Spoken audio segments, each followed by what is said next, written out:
Hello, environmental science scholars. In tomorrow's class, we're going to be creating visual representation of a keystone species of your choice. But before we dive in with a quick preview, we're going to do a little retrospective to the results from last week's survey on our trophic pyramid project. So shout out to period 8, where 18 students submitted the results, and interestingly, exactly 10 students from periods 2, 7, and 9 shared with me and Miss Price their insight. And so, how much did you guys enjoy it? Overwhelmingly, you guys really liked it a lot, which is good to hear. Um, in terms of how challenging was the Friday's trophic pyramid project, pretty even distribution, although maybe more than half of you said it wasn't super rigorous, so that's inspiring for me as an educator. To what degree did you guys pay attention? Looks like most of you paid attention, which I very much appreciate. And again, the near consensus was that you guys would like to return to the computer lab for another environmental science project.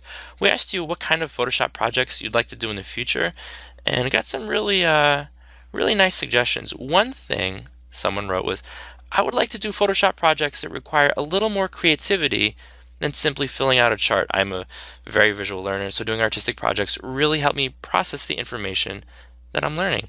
I love to hear that, and so that's what we're going to be striving for in tomorrow's class. So this is sort of the third tier of our expectation. If you've got a little bit of experience and you can produce something like this, this is what you should shoot for. But what exactly is a keystone species? We remember that a keystone species is one in which other species in an ecosystem largely depend, such that if it were removed, the ecosystem would change drastically. So you're going to see an example that I share with you. We've got the gopher tortoise.